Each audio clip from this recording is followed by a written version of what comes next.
चलिए बुलेटिन की शुरुआत इस वक्त की बड़ी खबर से करते हैं। अमित शाह के साथ में उपेंद्र कुशवाहा की बैठक खत्म हुई है।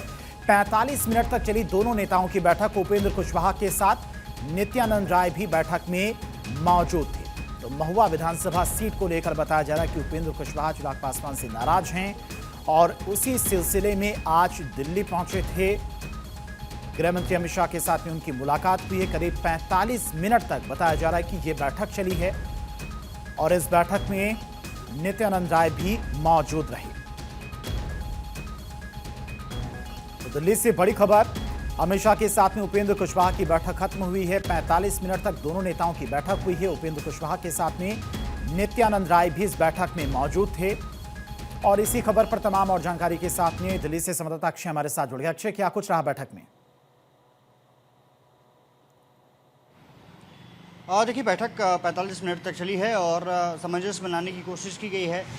हालांकि उपेंद्र कुशवाहा ने साफ साफ कुछ नहीं कहा। हालांकि उन्होंने ये ज़रूर कहा कि तमाम मुद्दों को लेकर के चर्चा हुई है, एनडीए साथ है, लेकिन क्या जो सीट वो मांग रहे थे उस पर चर्चा होने के बाद क्या सहमति बन गई है, इसके बारे में कुछ नहीं कहा गया है। तो असमंजस की स्थिति है। उन्होंने कहा है कि प्रेस कॉन्फ्रेंस करके जानकारी देंगे।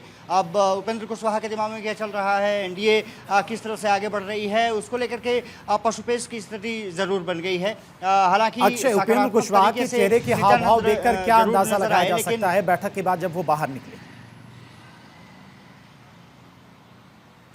और देखिए, मुझे लगता है कि महुआ सीट देने पर अभी राजी नहीं हुई है बीजेपी। और सबसे बड़ी बात यह है कि एलजेपी के इसी खाते में है।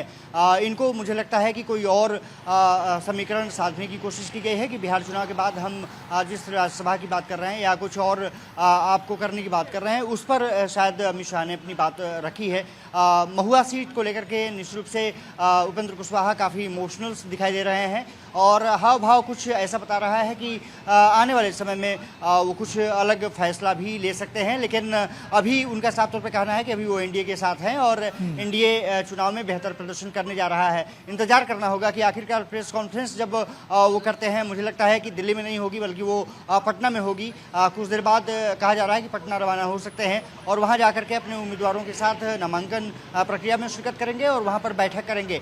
अब देखना दिलचस्प यही होगा कि जो समीकरण साधने की कवायद जारी है वो समीकरण आखिर सधा है या नहीं सधा है, क्योंकि चिराग पासवान की जो सीटें कम हुई हैं वो भी अब थोड़ी सी हरकत में नजर आ रहे हैं। देखना दिलचस्प यही होगा कि जो आज का दिन है वो यानी कि लेकिन ये जरूर क्या आश्वासन दिया गया है और गृहमंत्री अमित शाह की तरफ से उन्हें क्या आश्वासन दिया गया, इस पर नजर रखनी होगी जब वो प्रेस कॉन्फ्रेंस करेंगे। फिलहाल बहुत बहुत शुक्रिया आपका अक्षय, तमाम सारी जानकारी के लिए।